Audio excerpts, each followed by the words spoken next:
It began with a quiet interruption, an unexpected change to a tightly choreographed royal tour. Staff scrambled, schedules shifted, and one name was suddenly missing. When Sophie, Duchess of Edinburgh, was reportedly told to step aside, insiders knew this wasn't routine. Something deeper was unfolding behind palace doors, and it involved power, protocol, and a decision no one saw coming. Before we go deeper into what this really means for the royal family, make sure to subscribe so you don't miss a single update.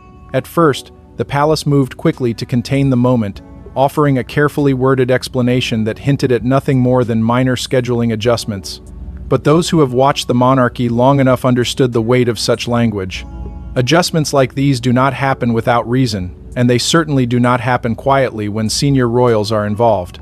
Behind the polished facade, questions began to circulate. Why Sophie? Why now? And more importantly, why was this decision tied so closely to the presence of Queen Camilla, whose role in the tour had suddenly taken on a far more prominent position?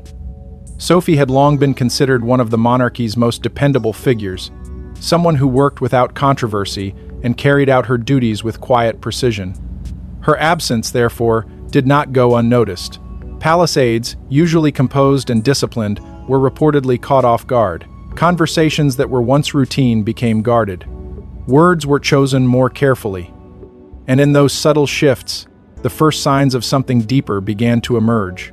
It wasn't just a change in schedule, it felt like a recalibration of roles, a silent reshuffling of influence that few were prepared to acknowledge publicly. As the days unfolded, the tension only grew more difficult to ignore. Reports surfaced suggesting that this was not a simple logistical decision, but the result of an internal disagreement, one centered on representation, visibility, and the future direction of the monarchy itself. At the heart of it all was a growing divide over how senior figures should be positioned in an institution already under intense scrutiny. And while no one spoke openly, the timing of Sophie's removal aligned too closely with these tensions to be dismissed as coincidence. Then came the whispers, quiet at first, but persistent. Insiders began to suggest that this shift bore the unmistakable imprint of Prince William. Known for his measured approach and careful respect for tradition, William had rarely intervened so directly in matters of royal scheduling. Yet this time, something was different. There was a firmness to the decision, a sense that it had been made not out of convenience, but conviction. And that realization sent a ripple of unease through the palace. Because if William was stepping in, if he was beginning to assert influence in ways previously unseen, then this moment was not just about a single tour or a single absence. It was about a shift in power, subtle yet undeniable, unfolding in real time. And those watching closely could feel it. The balance was changing, alliances were being tested, and the carefully maintained harmony of the royal household was beginning to fracture beneath the surface. But removing Sophie from the spotlight was only the beginning, because the real shock came from who made the call. For years, he stayed measured, careful not to disrupt tradition. But this time, Prince William didn't hesitate. His decision wasn't just unexpected, it sent ripples through the monarchy. Senior aides were caught off guard, and even those closest to him were left asking, why now? The answer did not arrive in a statement or a briefing. It revealed itself slowly, through tone, through silence, through the unmistakable shift in how decisions were being made behind closed doors. Protocol, once treated as unshakable, suddenly felt negotiable. William had reportedly stepped beyond the boundaries that had long defined his role, inserting himself directly into the planning of the royal tour with a level of authority that few had anticipated. This was not advisory, this was decisive, and those who witnessed it described the moment in strikingly similar terms: firm, controlled, and absolute. It wasn't just what he did, it was how he did it. There was no visible hesitation, no attempt to soften the edges of the choice. The message was clear. The structure that once governed these decisions was no longer untouchable. And in that clarity, something far more significant began to take shape. For years, William had been seen as the bridge between past and future, someone who respected the institution while quietly preparing to guide it forward. But now, that preparation seemed to have crossed into action. Inside the palace, the reaction was immediate, though carefully contained. Conversations shifted in tone. Senior aides, accustomed to a predictable chain of command, found themselves navigating new territory. The question was no longer just about Sophie's removal, it was about what this moment represented. Because when a figure like William moves with such certainty, it rarely happens in isolation. It signals intent. It signals change. And that change carried weight. A modern monarchy has long been discussed, debated, even anticipated. But to see it begin subtly, quietly, yet unmistakably was something else entirely. William's decision suggested a willingness to challenge long-standing norms, to prioritize strategy over tradition, and to redefine how authority is exercised within the royal structure. For some, it was a necessary evolution. For others, it was a disruption that risked unsettling a delicate balance. Yet beneath the surface, another layer of complexity emerged. Because decisions like this are rarely driven by a single moment or a single concern. Insiders began to hint that this move was part of something broader, something less visible but far more consequential. There were concerns. They suggested concerns about perception, about relevance, about the monarchy's ability to adapt in a world that no longer accepts quiet authority without question. And if that was true, then William's intervention was not just bold, it was calculated. Still, calculation does not erase consequence. By stepping forward in this way, William had inevitably shifted the dynamics within the palace. Authority, once clearly defined, now felt more fluid. Lines that had remained untouched for decades were suddenly being reconsidered. And with that reconsideration came tension unspoken, carefully managed, but impossible to ignore for those close enough to sense it. Because in a system built on tradition, even the smallest disruption can echo loudly. And this was no small disruption. It was a signal, a statement, a moment that suggested the future of the monarchy might not unfold as quietly as once expected. It hinted at disagreements not yet public, at perspectives not yet aligned, and at a leadership style that was beginning to assert itself with unmistakable force. And as the palace tried to contain the narrative, whispers of tension between key royal figures began to surface.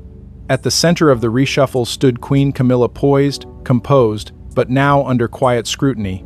Her role in the tour was meant to symbolize unity, yet insiders suggest it may have triggered the very divide the palace feared.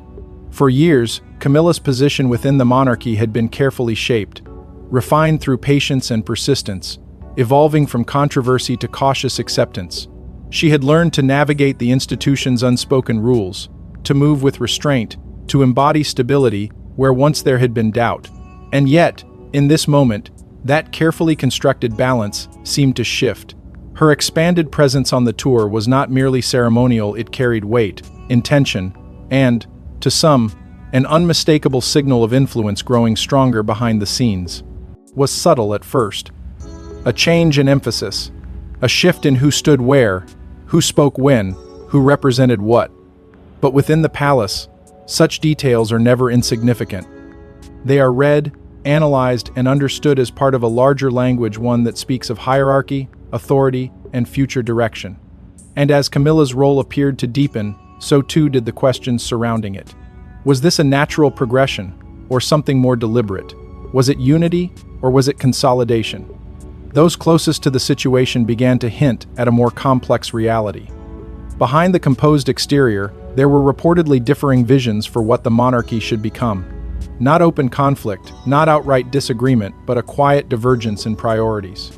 One perspective rooted in continuity, in preserving the structure that had endured for generations. Another leaning toward adaptation, toward reshaping the institution to meet a world that no longer responds to tradition alone. And somewhere within that divergence, Camilla's presence became a focal point. Because her journey to this position had never been simple. Every step had been measured, every role carefully defined. To now see that role expand so visibly raised unavoidable questions. Was this an endorsement of her influence or a strategic necessity? Was it embraced by all, or accepted with hesitation by those who saw the monarchy's future unfolding differently? The answers, if they existed, were not spoken aloud, but they could be felt in the shifting atmosphere, in the careful phrasing of aides, in the growing sense that alignment within the palace was no longer as seamless as it once appeared. Publicly, the image remained intact: composure, unity, continuity. But internally, the dynamics told a more layered story.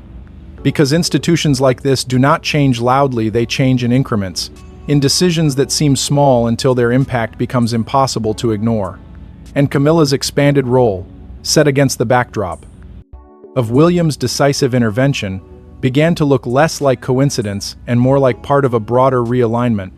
A realignment that carried implications far beyond a single tour. It spoke of influence being redefined, of roles being reconsidered, of a structure quietly adjusting itself under pressure.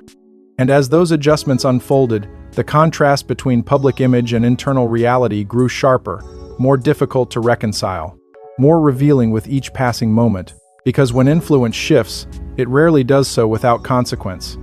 And here, the consequences were beginning to surface not in declarations, but in absence, in silence, in the questions that refused to fade. Questions about who holds authority, who shapes direction, and who perhaps is being edged out in the process. But if Camilla's presence sparked tension, Sophie's absence turned it into a full-blown mystery. No statement, no appearance, just silence. When Sophie, Duchess of Edinburgh, stepped back without explanation, royal watchers knew something wasn't right. Because in a world built on visibility, absence is never accidental. For years, Sophie had been the monarchy's quiet constant. Not the loudest voice, not the most photographed presence, but undeniably one of its most reliable pillars. She carried out her duties with precision, never overstepping, never faltering, earning a reputation that few could rival. Her loyalty was never questioned, her commitment never doubted. And perhaps that is why her sudden withdrawal felt so unsettling. It broke a pattern that had held steady for decades, a rhythm that insiders had come to depend on without hesitation. Her connection to the late Queen Elizabeth II had only strengthened that perception. She was seen as trusted, grounded, someone who understood the deeper mechanics of the institution beyond its public face. That relationship had given her a unique position, one built not on ambition, but on quiet respect. So when someone like Sophie disappears from a moment as significant as a royal tour, the absence does not feel procedural. It feels personal. It feels deliberate. And yet, there were no answers. Only carefully managed silence. The palace, known for its ability to control narratives with precision, offered nothing that could truly explain the shift. That silence, instead of calming the situation, began to amplify it. Because when clarity is withheld, speculation rushes in to fill the void. Questions multiplied. Was this a voluntary step back, or something less consensual? Was it strategic, or was it a response to a decision made elsewhere? Behind the scenes, the whispers grew more pointed. Some insiders began to suggest that disappointment lingered beneath the surface, unspoken, but deeply felt. Not the kind that erupts into open conflict, but the kind that settles quietly, altering relationships in ways that are difficult to reverse. If Sophie had indeed been asked to step aside, then the implications were significant. It meant that even the most dependable figures were not immune to the shifting priorities now taking shape within the monarchy. The public, too, began to sense that something wasn't aligning. The official narrative, already fragile, started to feel increasingly distant from reality. Observers who had long followed the subtle language of royal movements could see the inconsistencies, could feel the tension that was being carefully masked. And in that growing awareness, Sophie's silence transformed from absence into statement, a powerful, unspoken indication that something deeper was unfolding. Because silence, in this context, is never neutral. It carries meaning.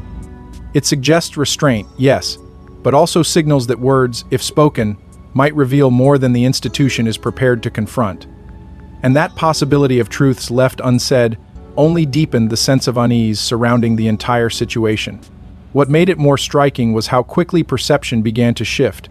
Sophie was no longer just absent, she became central to the mystery itself. Her withdrawal, once seen as a single decision, now appeared connected to a broader pattern of change, one that was quietly reshaping roles, influence, and relationships at the highest level. And as that pattern became harder to ignore, the silence surrounding her began to feel less like coincidence and more like consequence. Because when someone so consistent steps back without explanation, it forces a question no one inside the palace can easily answer. What changed? And more importantly, who decided it needed to change? And as speculation grew louder, the palace's response only added more fuel to the fire. The statement was brief, polished, and deliberately vague. But for those paying attention, it revealed more than it concealed. Because what the palace didn't say was just as telling as what it did. It arrived with the familiar tone of calm authority, the kind that has been perfected over generations. Measured, neutral, and carefully constructed to close questions rather than invite them. The explanation pointed simply to scheduling adjustments, a phrase so routine it almost demanded to be accepted without challenge. And yet, in this moment, it felt different. Too neat, too controlled. Because by now, the absence of Sophie, Duchess of Edinburgh, and the expanded presence of Queen Camilla had already stirred a level of attention that such a simple explanation could not fully contain. Media insiders were quick to notice the gaps. Not what was said, but what was missing. There was no elaboration, no acknowledgement of the unusual nature of the change, no effort to address the growing speculation. For an institution that typically anticipates scrutiny with precision, the restraint felt intentional, almost as if the less they said, the more control they retained. But in that silence, curiosity sharpened. Analysts began to dissect the wording, line by line, searching for signals beneath the surface, because in royal communication, every word carries weight. The absence of detail is rarely accidental. It is strategic. The timing, too, raised questions. The statement came not immediately, but after whispers had already begun to circulate, after observers had started connecting the dots. That delay suggested calculation, an attempt to respond without fully engaging, to acknowledge without revealing.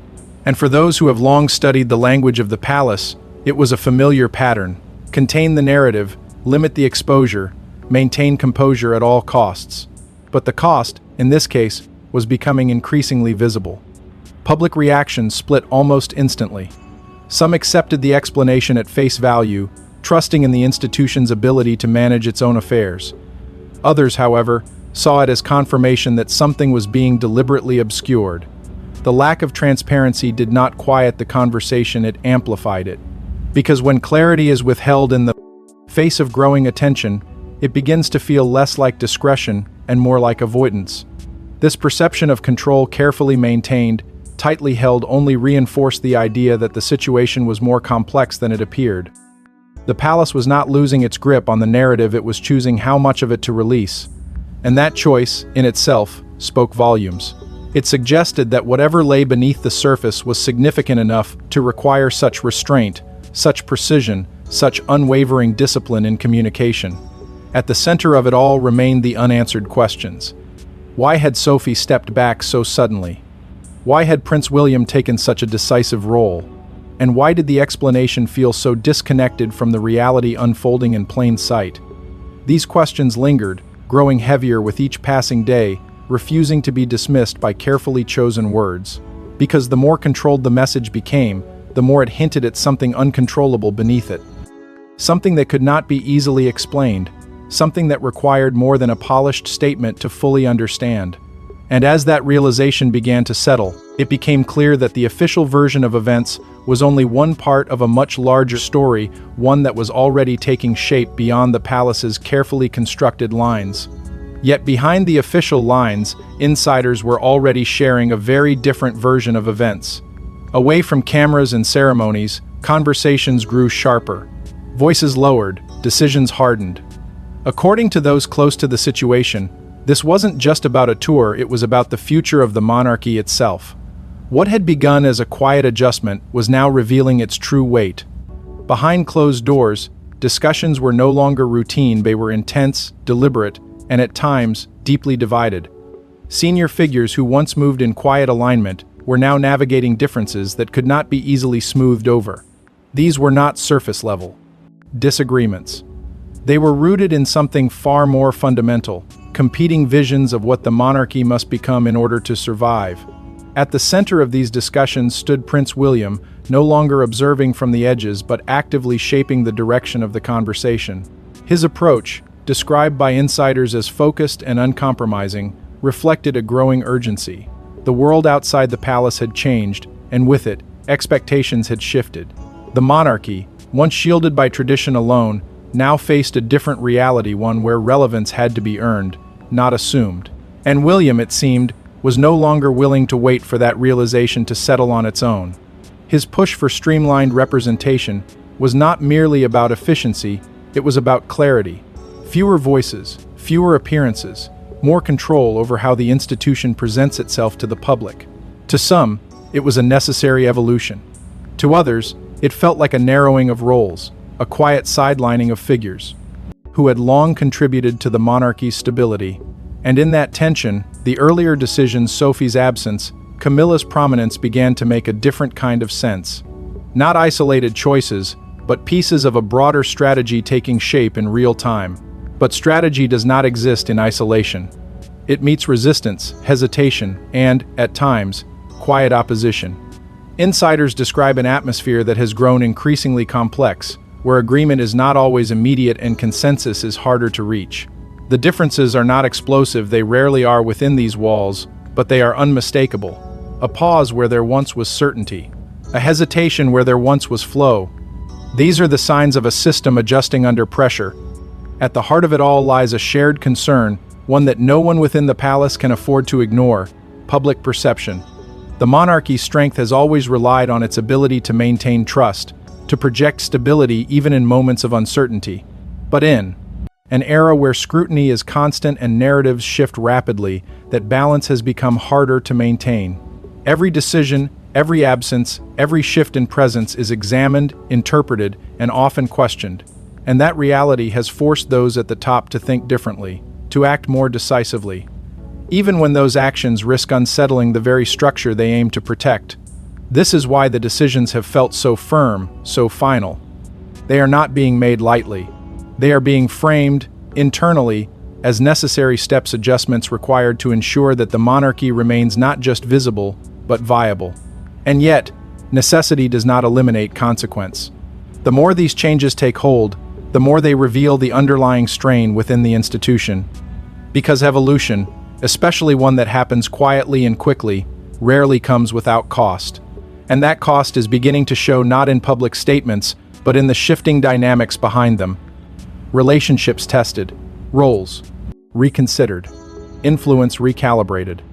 The kind of transformation that does not announce itself loudly, but leaves unmistakable traces for those close enough to see them. And as those traces become clearer, one thing becomes increasingly difficult to deny. This is not a temporary moment of adjustment. It is a turning point. And as those decisions took shape, their impact began to ripple far beyond palace walls. Within hours, the story exploded. Headlines questioned everything, commentators speculated endlessly, and the public demanded answers. What began as a quiet change had become a global conversation. The shift was immediate and relentless. News outlets that had once treated the adjustment as routine suddenly turned their attention to the inconsistencies. Small details, timing, wording, absence were pulled apart, examined, and reassembled into a narrative far more complex than the palace had intended. Every update seemed to raise more questions than it answered. And as those questions multiplied, the sense of control that had defined the official response began to slip, replaced by a growing wave of curiosity that refused to be contained. Social media accelerated everything. What might once have taken days to unfold now spread in minutes, amplified by voices from every corner of the world. Speculation moved faster than clarification, and theories, some grounded, others wildly imaginative, began to fill the space left by silence. The absence of Sophie, Duchess of Edinburgh, was no longer just a detail. It became a focal point, a symbol of something deeper that people were determined to understand. And alongside it, the role of Prince William was scrutinized with an intensity rarely seen before. Public opinion fractured quickly. For some, William's decisiveness was seen as a sign of strength, a necessary step toward a more focused and modern monarchy. They viewed his actions as bold, even overdue, a reflection of leadership willing to adapt rather than remain bound by tradition. But for others, the same decision felt unsettling. It raised concerns about unity, about the balance of influence, about whether the institution was shifting too quickly, too quietly, without the cohesion it had long relied upon. Analysts stepped in, attempting to interpret what this moment might mean beyond the immediate headlines. They spoke of precedent, of internal dynamics, of the delicate equilibrium that holds the monarchy together. Because this was not just about one decision, it was about what that decision revealed. A willingness to act differently, a readiness to challenge established norms, and perhaps most significantly, a sign that the future of the monarchy might not unfold along the lines many had expected. As scrutiny intensified, every figure connected to the situation came under the spotlight. Queen Camilla's expanded presence was examined with renewed interest. Sophie's silence was interpreted in countless ways. And William himself, once seen as steady and measured, was now viewed through a different lens, one that questioned not just his actions, but the direction those actions pointed toward. The narrative was no longer controlled. It was evolving, shaped by perception as much as by fact. And in that evolution, the tone shifted. What began as curiosity edged into controversy. The conversation grew sharper, more divided, more urgent. Because beneath the speculation lay a deeper tension, an awareness that something fundamental might be changing within the monarchy, something that could not be easily reversed or quietly forgotten. The noise, the analysis, the endless stream of opinion, it all pointed to a single realization. This moment mattered, not just because of what had happened, but because of what it suggested might happen next.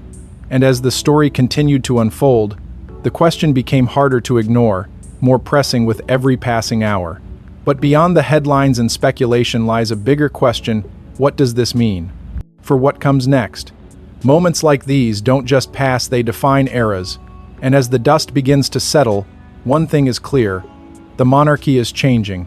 The only question is how far that change will go.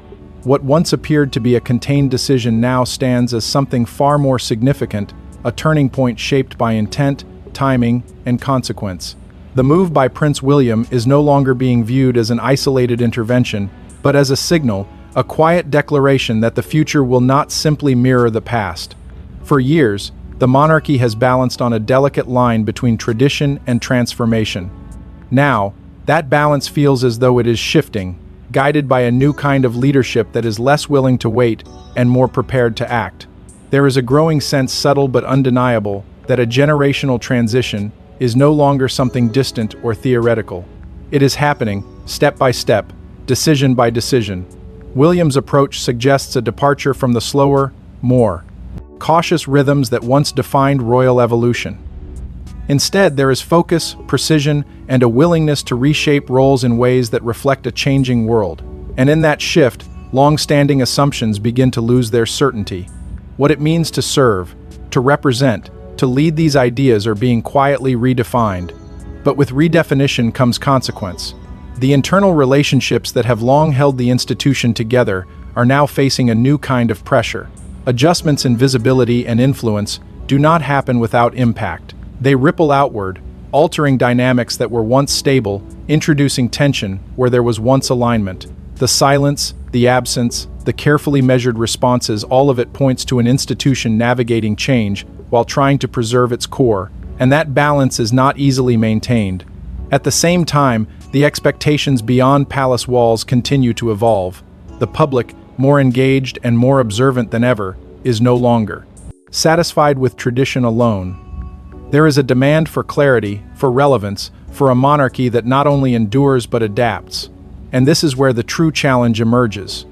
Because adaptation, especially within an institution so deeply rooted in history, is never simple. It requires choices that can unite or divide, strengthen or strain, depending on how they are carried out.